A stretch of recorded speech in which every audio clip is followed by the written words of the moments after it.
es un país muy competitivo, aunque está en el lugar 39 según el índice global de competitividad.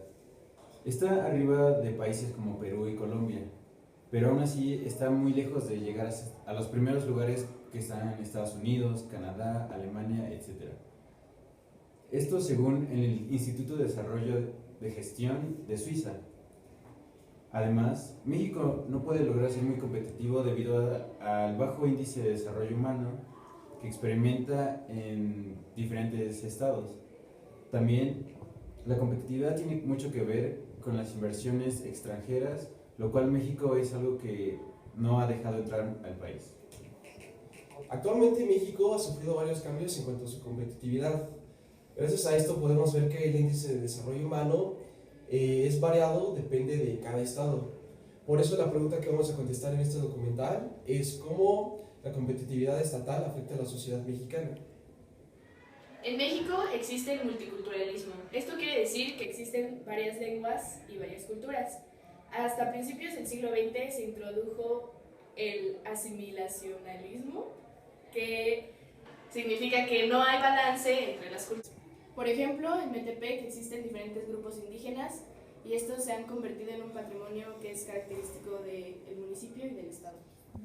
La economía de México se divide en tres sectores. Estos sectores es muy importante conocerlos porque gracias a estos tenemos el Producto Interno Bruto en el país.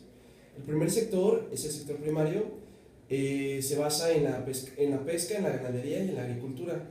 El sector secundario se basa en la industria y el sector terciario se basa en los servicios de transporte y comercio. Debido a los diferentes modelos económicos que implementaron los diferentes presidentes que ha tenido el país, los sectores han tenido un desbalance en cuanto a su desarrollo. En el siglo pasado la industria creció desmedidamente, mientras que el sector primario se descuidó.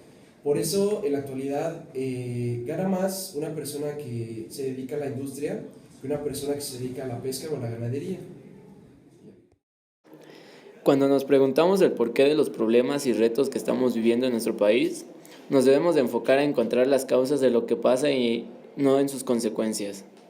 De acuerdo a diversos estudios, una de las principales causas de este tipo de problemas es la falta de cohesión social de un país.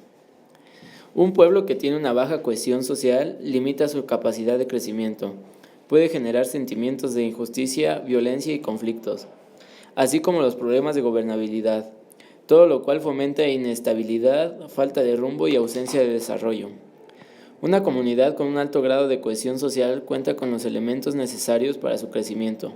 Para fortalecer su competitividad, aumenta sus capacidades de resistencia a los choques económicos, incrementa su potencial de innovación tecnológica y mejora su gobernabilidad democrática.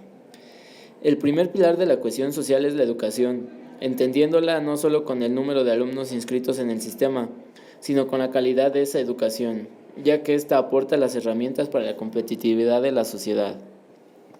La salud es el segundo pilar más importante de la cohesión social, en donde podemos hablar del acceso a la atención médica, pero también de la alimentación, las sanas prácticas de la higiene, evitar los excesos y en general la capacidad de una sociedad de vivir una vida sana.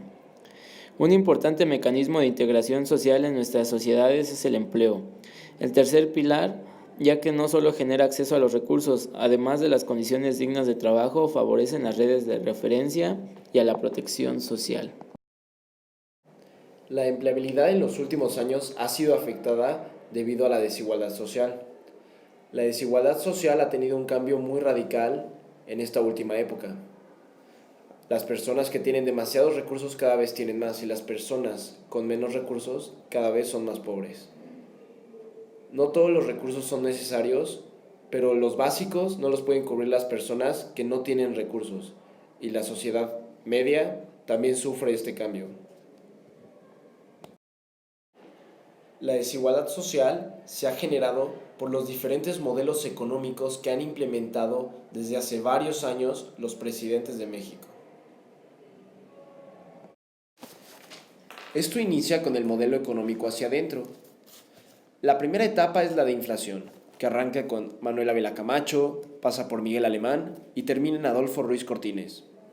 Las aportaciones más importantes en toda esta etapa son la implementación de hospitales, industrialización del país, hubo crisis de Estado, la época de oro en el cine, fomenta el turismo, sistema capitalista, cosmopolitan, impulso de IMSS, voto a la mujer y la no corrupción. La siguiente etapa es el desarrollo estabilizador, la cual inicia en el año 1958 y termina en 1970. Inicia con Adolfo López Mateos y concluye con Gustavo Díaz Ordaz.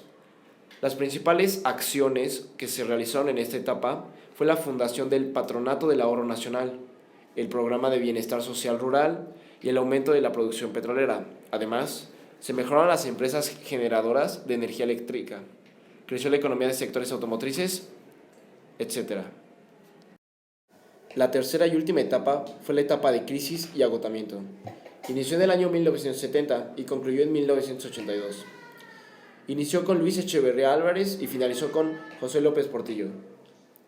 Las principales acciones que se realizaron fue el desarrollo de la producción petrolera en energía y electricidad, se crearon aeropuertos y carreteras, disminuyó la inversión privada y la deuda externa aumentó a más de 20 millones.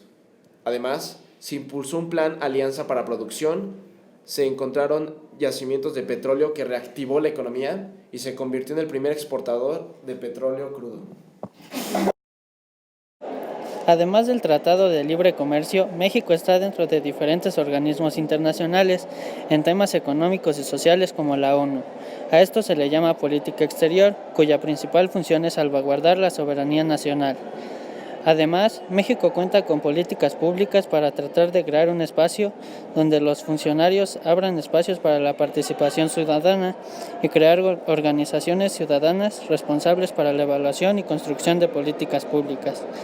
La participación social en temas políticos es muy importante para un desarrollo efectivo del país y del Estado, ya que se toman decisiones más democráticas y benefactoras para todo ámbito social. La economía de todo el mundo ha crecido desmedidamente gracias a la globalización. México ha ganado un lugar en la globalización gracias a la firma del Tratado de Libre Comercio con Estados Unidos y Canadá y más tarde con la Unión Europea. Esto ha ayudado a que crezca desmedidamente la industria en México y por eso es que ahora el sector secundario es más grande que el sector primario.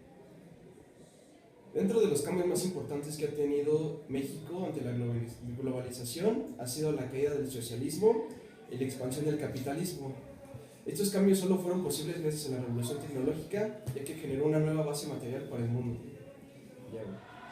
Bueno, chavos, ahora acabando el trabajo, ¿ustedes qué piensan de sus conclusiones? Vamos a hablar pues, de lo que piensa cada uno. Mau, ¿tú qué opinas del tema o del trabajo? Bueno, pues yo creo que México tiene el potencial de crecer, de ser un país competente, a diferencia de otros países. Y pues pienso que la sociedad debería mejorar su educación y mejorar su conciencia social, participando y haciendo la cohesión social. Bueno, ¿tú qué opinas, Rafa? No, pues yo opino que México sí es un país muy competitivo y también su educación tal vez es muy mala, pero la pueden mejorar a través del tiempo. Edwin, ¿tú qué opinas? Yo creo que México tiene un gran potencial, así como lo dijo mi amigo Mauricio, para llegar a ser un país primermundista. Debe empezar por algo, así como la educación, se debe empezar desde ahí para llevarla poco a poco hacia un mejor camino y ya. Bueno, Andrea, ¿cuál es tu opinión?